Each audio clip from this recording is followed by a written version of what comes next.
Welcome to USA Global TV and Radio, where our mission is to provide education, entertainment, hope, and inspiration. USA Global TV and Radio connects you with experts and audiences all around the world every single day to help you succeed in business and to live a richer life. Visit us at usaglobaltv.com to learn about career and life-changing training and mentoring programs like the Listening Mentor. Subscribe to our newsletter to stay informed about our special programs and offers. Discover how you can become a guest on one of our shows or a host or producer of a USA Global TV and Radio show of your very own. That's USA Global TV and Radio, where the doctor is always in.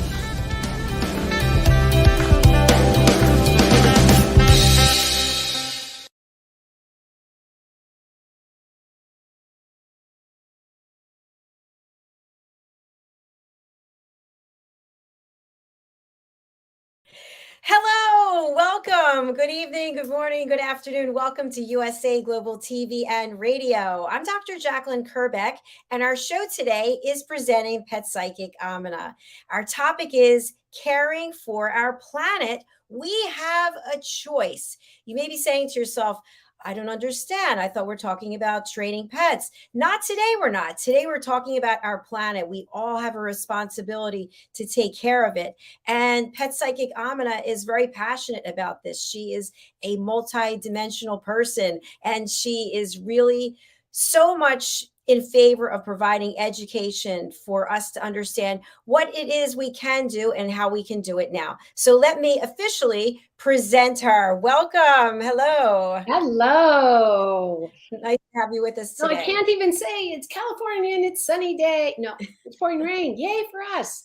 Oh, that's a change. It has been. We have been raining for over, I think, 8 days.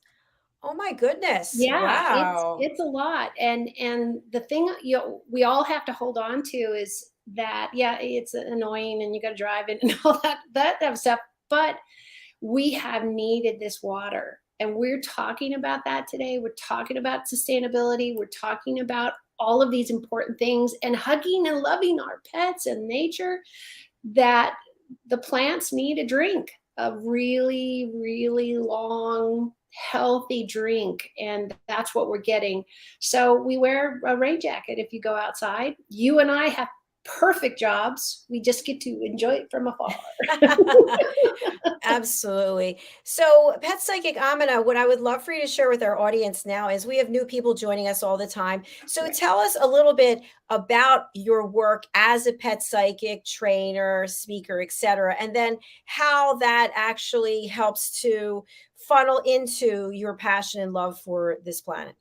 Absolutely. And thank you for the opportunity.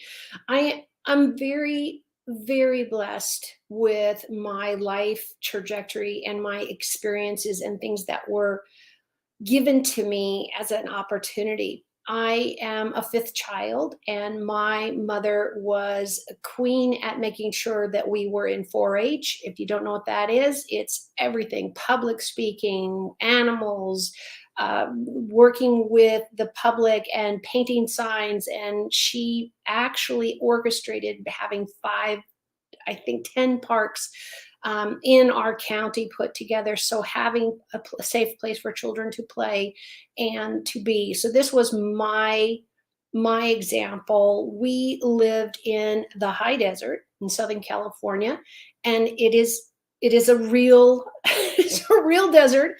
But my parents bought this house with a giant, literally a 5-story giant pile of dirt, which on the other side of the road around the corner would have been a little mountain. And she created a garden.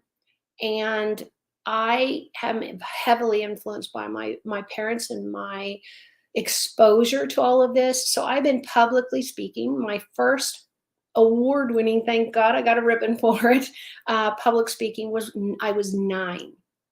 So I come from easily speaking about what I'm passionate about.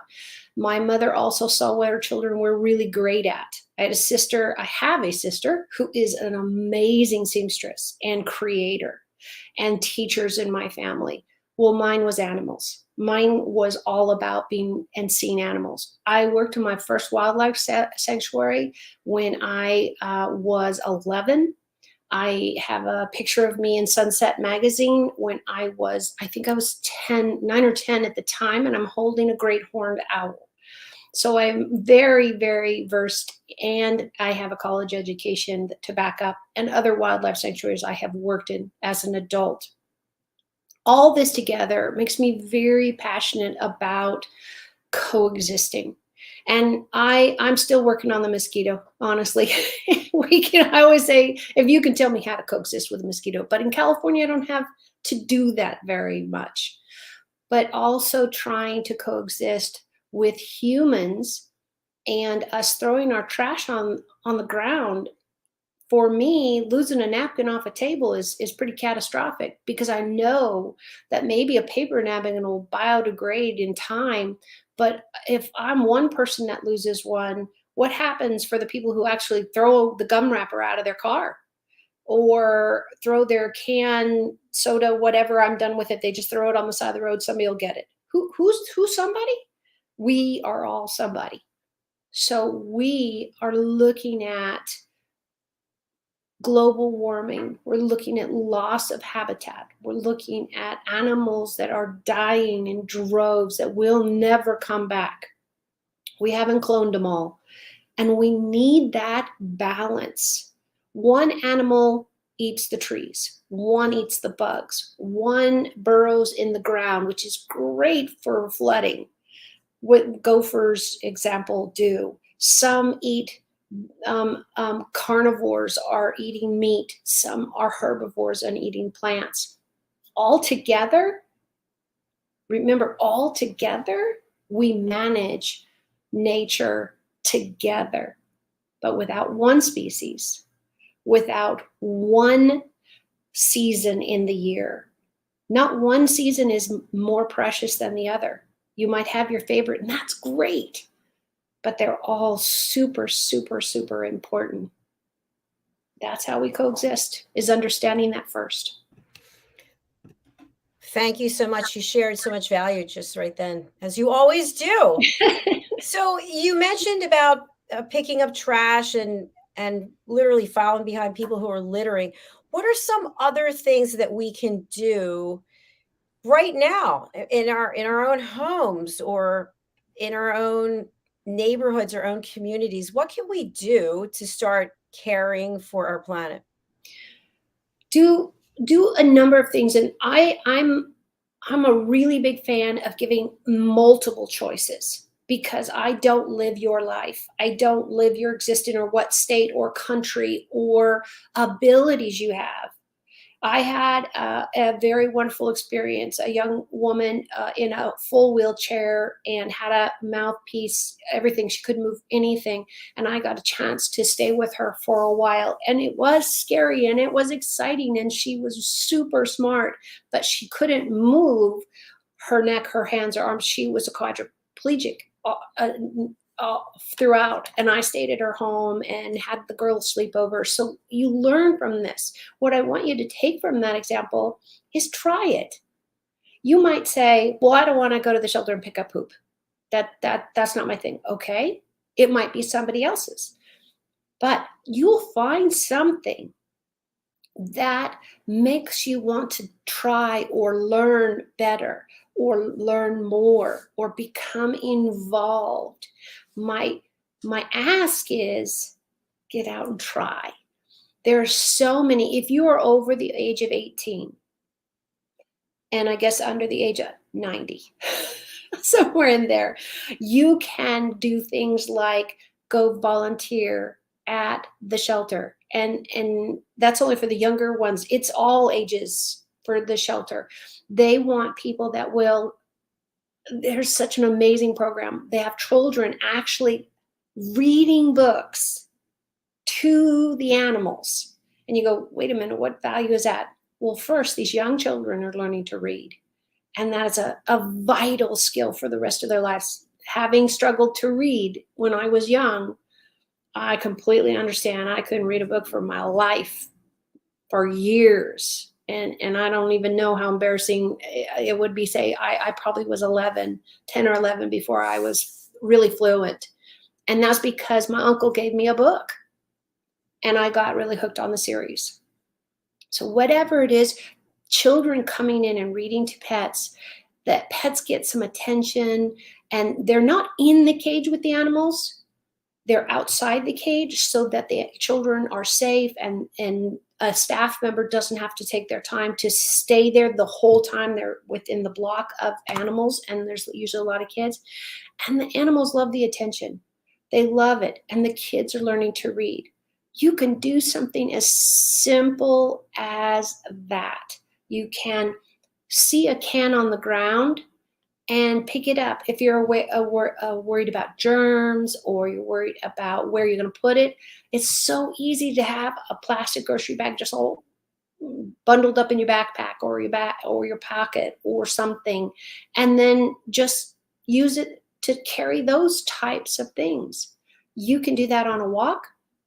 You can do that with friends, or you can ask your mom and dad to see if you could get a case where you put soil in and seeds. And you can do that from the dollar store.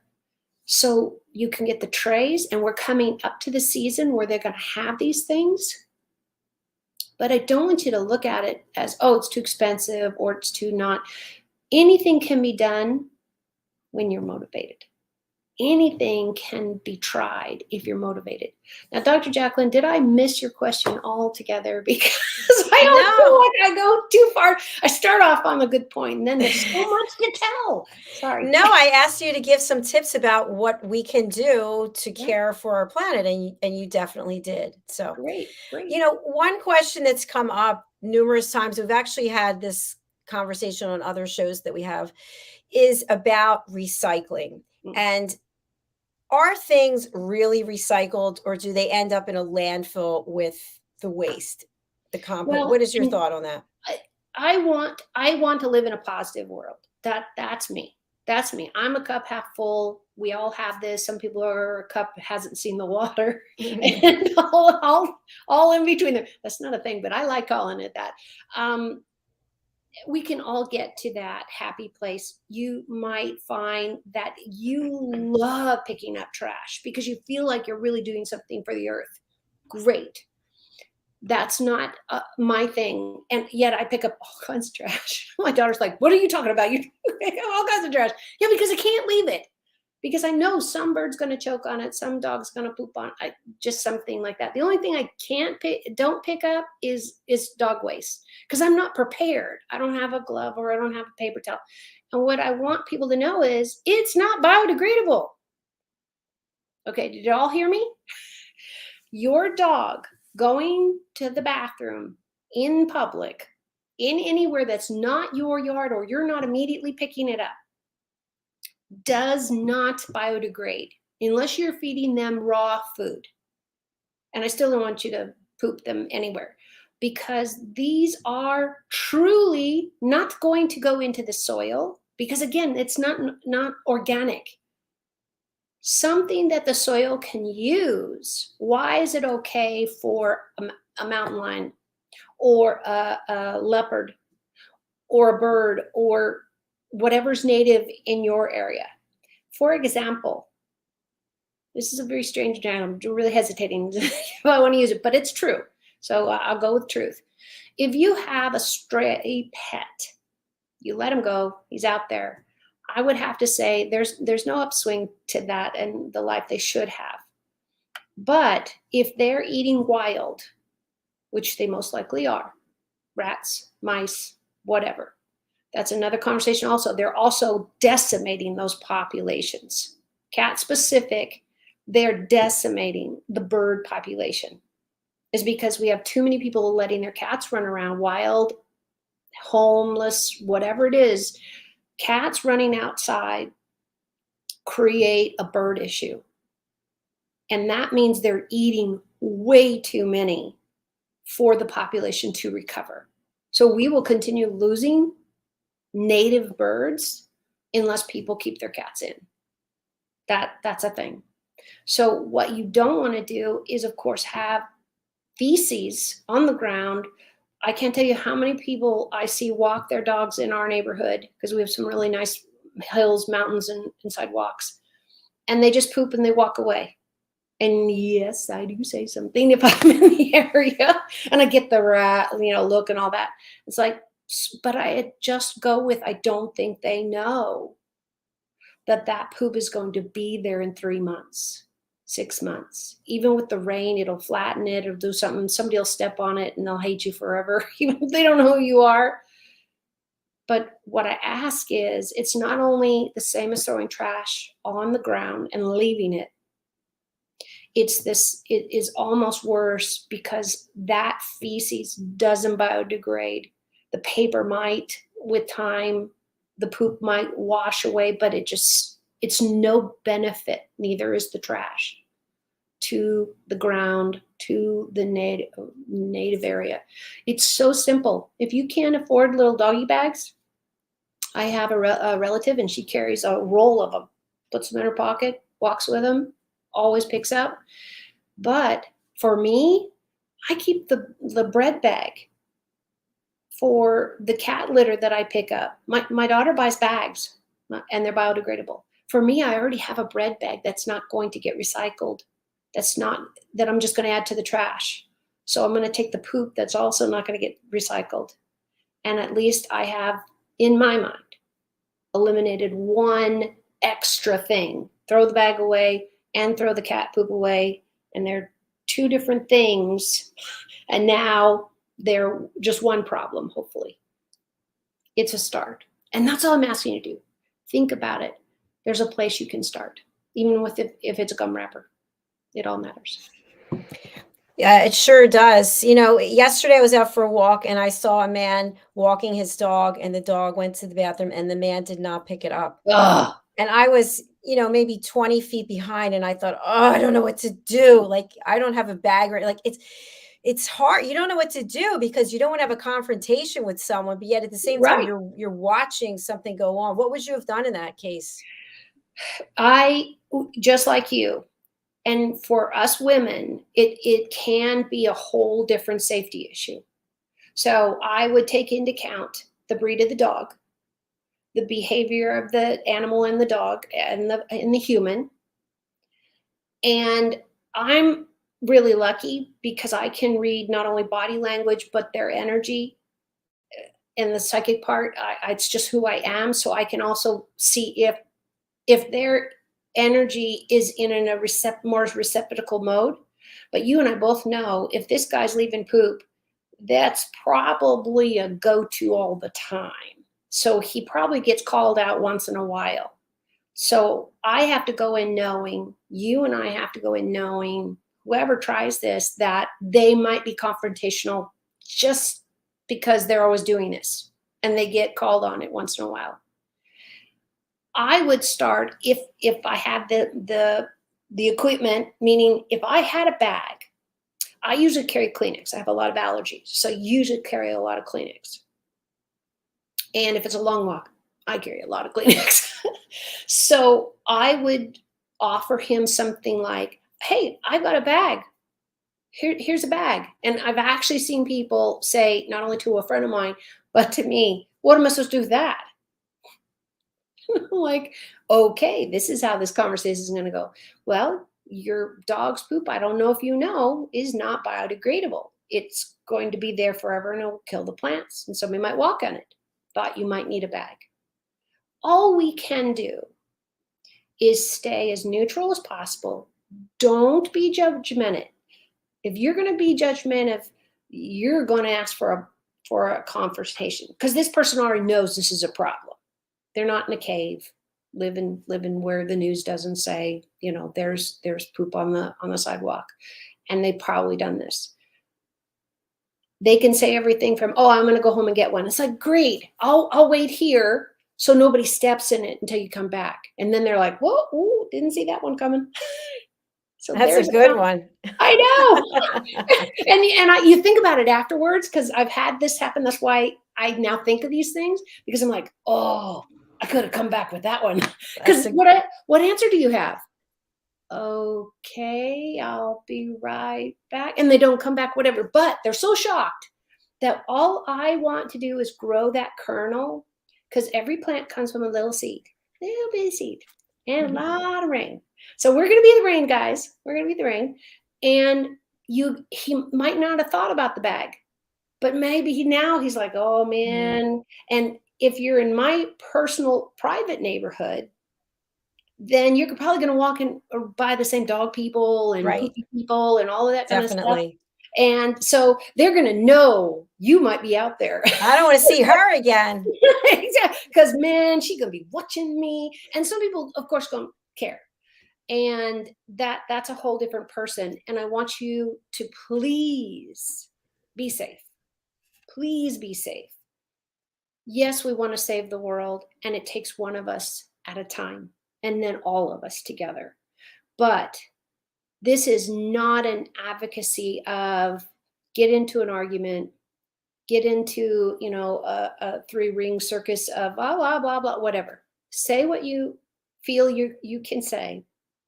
Share a bag with them, a Kleenex with them. For me, I could pick up a whole thing of dog poop because I carry so much Kleenex. Any of those simple, non-judgmental. You're assuming that they just got out of the house without the dog poop bag. It happens. We're all human. It happens.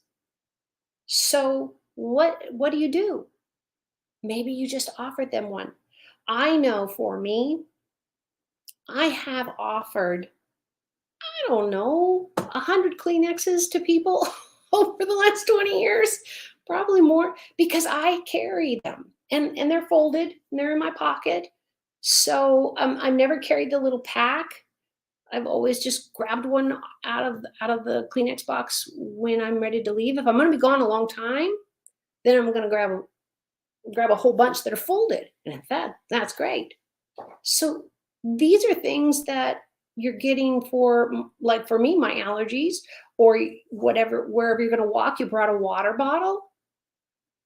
I want you to start thinking about maybe carrying something that you can help people with bags, because they come in these great little rolls. You can get them at the dollar store. You can get them all over the place and share. If you're like me, I'm just had this done a lot of my own conversation. I need to do that, Declan. I haven't done that. I haven't carried a bag. It's a teeny roll, and there's like 50 of them on this little teeny roll. They're like a big lipstick type thing. And that would be so easy for me to carry. Donna Light, hello, thank you. Because I've always carried Kleenex, and I don't see a lot of people, but for me, one person's too many. One person's too many. And how easy would that be just to carry them with me? I've seen people, they have bags that hang off purses, hang off strollers. It's so neat. I love it when I'm seeing a mom, dad walking their kid in the stroller and or outside that, and then the dogs, just trotting along, having a great time with the family. And they have the bag thing hanging off the stroller. That's a family outing. That's a family outing. It would be the same as you and I not taking water on a hike. It's like, duh, you trying to die out there? Yeah, I did have a comment about what to put the dog waste in. In the community where I live, they have these little stations where Mm. you can, and the bags are a thick brown plastic. So I'm thinking, I don't know, seems to be defeating the purpose because we don't want to use plastic, but yet the bags are plastic. So what could you actually put the waste in if not plastic? Paper. The paper bags they come out now are pretty heavy duty, and you can get them pretty heavy duty. But let me caution you, 99% of the bags that I see sold today are biodegradable plastic. Did you know that? Everybody No. needs to know that if you look at the bags that you're going to go to any pet store, any vet supply, anything like that, I challenge you, even the dollar store might have them. is you'll see a symbol and or words on it says biodegradable. Almost all of them, because of that exact problem, Dr. Jacqueline, that exact problem. We're taking the poop that won't biodegrade and we're going to pick it up with plastic and add it to the landfill, which is better, which is 100 times better, 100 times better than let's all step in it, sit in it, slide in it. I don't know if you, but I've slid in the poop. I didn't see it. Off I went.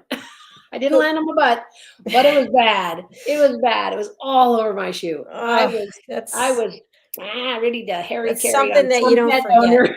Yeah. It's something else that we can talk about, and you alluded to this several times already, but we had a show on it.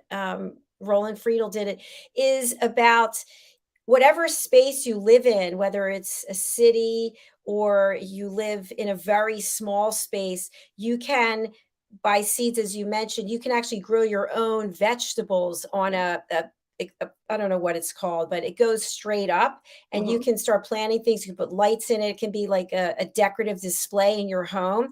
Yep. And you can also eat from it. Yep. Can you talk a little bit about this? Yeah, they are coming now in so many sizes, so many colors. Believe it or not, colors. They're not just doing black or white. People are really, it's so exciting to be the backyard, or like with my condo, we have a balcony, we have a patio out front before our front door. And someday I'm gonna send you the picture and you'll have it to pull up for everybody. But every one of my stairs has a plant because that's all I can do in this place. But everything is becoming biodegradable. We are getting better pots that are not cardboard. We started out with a lot of cardboard plants and you could just plant them in. You pull some holes in it if you wanted it to be part of the soil. So it was the pot now, and you could transplant it. That's what growers are doing now. They're doing recyclable pots, and all you do is pull some holes in it or just in the bottom, and they plant the whole thing. No more dirt out, any of this. So there are so many ways now for you to be a part of the positive circle instead of against it. So did I even get close to answering your question? Because I got off on it. You did. Yep. Yeah, you did. Everything is changing so quickly because, and I don't mean this derogatory at all. It's a fact, because not enough people are interested in going, oh, well, but if I bury the bag full of the dog poop, the bag, then nothing biodegrades. They're not thinking that far. We're just thrilled that they're picking up poop. So baby steps. For those of us who are in the industry and who are pro biodegradable, proactive, and are going to pick up all our animal poop no matter what, that isn't an issue for us. So what we're trying to do is make it easy, make it possible for anybody. If you're handicapped, mentally or physically, if you just don't like to, or you just need as much assistance possible. If we make it fun, and if we make it simple, guess what? We gain fans. We want fans. We want animal life fans, that we just make it so simple. And then as the world evolves, as we have gone into organic food, I'm going to use this as an example. I don't know if you do much in organic food. I don't think we've ever had that conversation, but we do in our house. And when it started, whatever 15, 20, 30 years ago, organic food was around, but it wasn't talked about until probably the 80s, really, really a lot. It was super expensive. It was super expensive. And everybody's like, no, I can't afford that. I'm a college student, I'm a mom, I'm a dad. I can't afford that. So what did it happen? More people got involved. More technology stepped in or went away, and it was seed in dirt in ground. And now you can find organic products at the dollar store. So it's everywhere. It's absolutely everywhere, because so many people got on to that trend, and so many of us will not go back. We haven't figured out a way to do it with everything. We still need dead dinosaurs to run our cars, even though we actually have an electric car. And the electric car we have currently actually charges its battery as we drive. So, because we don't have the means, we don't park our car in the garage, so we don't have the means to charge it like our first one. This is our second. So does that give you some kind of tips of where you can start anywhere? If it's poop bags, if it's low dust sand with the top on, I know for me, I like cleaning the cat box because we don't wear shoes in our house. Why would I want those paws on the carpet if we don't wear shoes from outside? So for me, it's cleaning those feces up. And my daughter buys biodegradable, litter bags. So I know it's going to at least go to a landfill, but it's going to process. It's going to process that. And we do feed a lot of organic dry food and we don't do wet food. That's just a choice with our pets. And each of us needs to make that decision, hopefully with your vet. If your animal's healthy, great. Let's all keep them that way. Wonderful tips as usual. I'm also thinking that people might be interested in wondering about walking places, maybe saving gasoline, and That'd be neat. yeah, And the communities, especially the municipalities in large, we're talking about this county, this county, this county, this county, making hiking trails throughout that connect. Because you know what they're finding? Resources are shared. Resources are shared, not just the work to put something like that in, but you've got county parks, you've got city parks, and you've got state parks. Why not have a city park go to a state park, go to a municipality park, and you get to keep walking? And I'll tell you, here in this state, that's exactly what we do. That's exactly what we do. We had some wildfires in the Redwood area, which is very far north. And the redwoods are breathtakingly old, giant trees. And you can, in some areas, literally go from a city park with swings and slides and probably a bathroom there and all that, and then go to bigger and bigger and bigger, literally just walking and enjoying the redwoods or whatever part of lovely scenery they have, and hiking and up and down. You can see these in the deserts. So many times the cities will come up with like a small children's park, but then have trails that lead into more dense and more places. What I love is the fact that everybody's working together. All of those governing agencies that are out there and all their rules and regulations that need to be followed, but they're all starting to really participate in coexisting together as a business, as what does this help everybody? And that I know in our city, we struggle with something that I think every single city, especially the big ones, and San Jose is a pretty big city, is the homeless community. And trying not to separate them from the ones that do have pets, but getting them the resources and the mental health issues that they need. And I was out yesterday, and there's 2 really large camps where I was going, and I see them all the time because it's a trail I have to take quite a bit for this direction. And I noticed they had cleared it again. So my heart bleeds for the people who needed to have that space, but also wondering where they went, and hopefully they got resources, and hopefully they got some mental health issues and medicine and whatever they need. Our animals are no different. So many of us have chosen pets over having human children. And that's okay. So let's treat them like they have the same types of rights, even if you do or don't. But wouldn't you want to feed them healthy? Know what color, number 23, whatever. So many animals have allergies now. And it's the same with people. Get a good vet. Don't like that one. Ask people who they're using. Get a referral. There are so many professionals to choose from. There's never a reason, I hope. I understand people live in really rural places, but hopefully you're not stuck or feel like you're stuck with only that one doctor. Because you should feel heard, loved, and your animal getting the best care that both you and the doctor can provide. And some of that's why we're doing this show.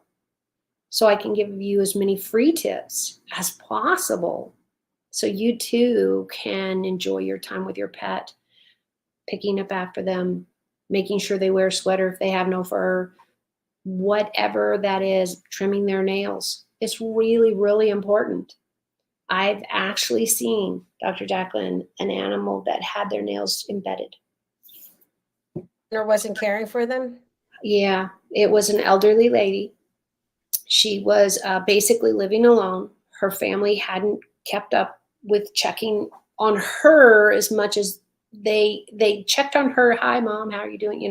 But not going there. And then realizing the cat's nails never got trimmed. She wasn't capable of it. So that's when social services, everybody got on board. They realized, oh, she's getting food, but nobody to prepare it. She's getting a house cleaner once a 6 months, but nobody who's checking, or the housekeeper didn't share it with anybody else. She was hired for the day. And some people feel that's an invasion of privacy. Right. So I don't want to say, oh, no, you have to tell. No, you realize there's culture. There's your personality. There's a whole host of reasons why we do or don't do something. If you don't understand a culture, you cannot jump in and say, oh, well, it's wrong no matter what. Well, maybe the answer to the end of what you need to do is you got to get it fixed. But what you haven't figured out is what's the best modality for this family. And that's the same with pets. It's the same with pets. You need to realize they have a personality. They have the desire to love, to be upset with you, to play with you. We love, one of my family members does this, goes, just randomly. And Dr. JACALYN, have you any idea what the benefit of doing that is? Expressing I have no idea. No. Expressing yourself. No, that would be really annoying. I have to move out. No, it is actually what we did when they were little. Now, all our animals are much older now. They're all above 5 years old, so way into adulthood and beyond.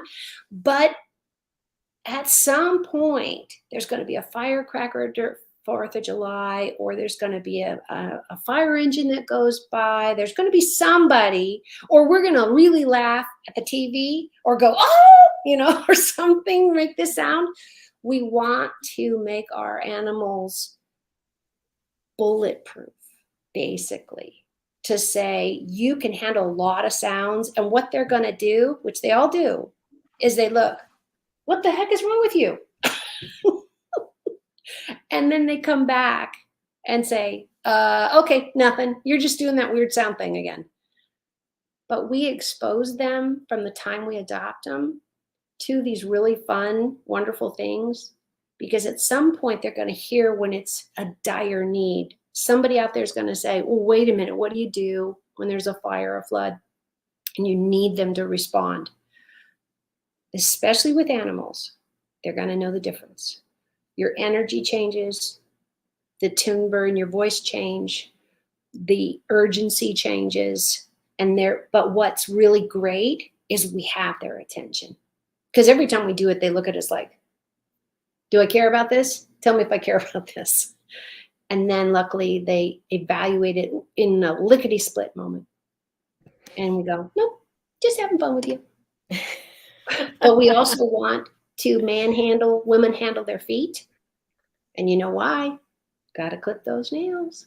Clip those nails. Yeah, exactly. Yours are beautiful. And I see people do this to dogs, and that's fine. But just know they're not for everybody. They're not for everybody. And when you handle your animal with love, patience, your animal is going to be the one who gets out with you when there's a fire. Because animals understand what the smoke smells like, even if they've never been experienced to it. I don't care how many foods you burn in your kitchen.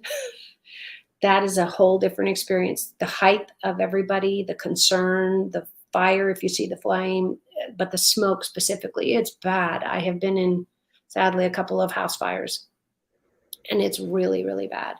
So you need to make sure your animals respond to those things, but also not a screaming baby that you have nothing to do with. Or maybe it's your screaming baby, and your cat will understand, oh, wait a minute, our baby needs something. And your cats and dogs will respond as our baby because it's another part of the family. So that's the things I really, really want you to take home today. Thanks. Thank you. This was not only educational, but it was entertaining as well. So thank you. Well, I think if you laugh a little, you remember more. Yeah, that's a great way to learn for sure. Absolutely. Amina, we have your information, but for people who are listening on a platform and can't read it, how can people connect with you? I try to make it really simple. I am bridging worlds. Ours, yours, everybody. So BRIDGWORLDS.US. Again, bridgingworlds.us. Join me on Facebook. Join me on LinkedIn. I'm funny, and I love you to learn that way, because I think with a laugh and a smile, maybe a tear here and there for some of the stories, I'm going to educate you and answer your questions. I love getting questions, so feel free to always drop me a question. And of course, you can hire me to help you with your pets anywhere in the world. That's what YouTube's for. Wonderful. Thank you again. And thank you for taking the time on this special broadcast on a special day. Love it. And I actually enjoyed this as well as on a Friday. So I hope you did too. I don't just show up on Fridays. I know how to talk all week long. I love it. I love it. Thank you. Thank you. And don't you know, you look stunning, by the way. I love that color on you. It's absolutely beautiful. It goes with the background. Yay! So, well, thank you, Amina. Thank you, everybody watching or listening. Please do join us again next week at the regularly scheduled time, which is Fridays at noon PST, at 2 p.m. CST, 3 p.m. EST, 8 p.m. GMT, and 9 p.m. CET. Oh my God, you get a degree for that? Because I know you're looking up, you're not reading a board. It's I'm like, just thinking it to my head. That's amazing. Thank you. So whatever time zone you're on, just come to Dr. Jacalyn's channel and look at all the millions of things to really, really watch. They're wonderful. That's what I do. I'm cooking or cleaning, got the channel on. Go to USA Global TV and Radio on YouTube. We also have Dr. Jacalyn Kerbeck on YouTube, but I don't do any maintenance on that. But we're streaming there right now, actually. So wonderful. 2 channels. So, all right. Thanks again, everyone. Thanks, Amina. Bye for now. Bye.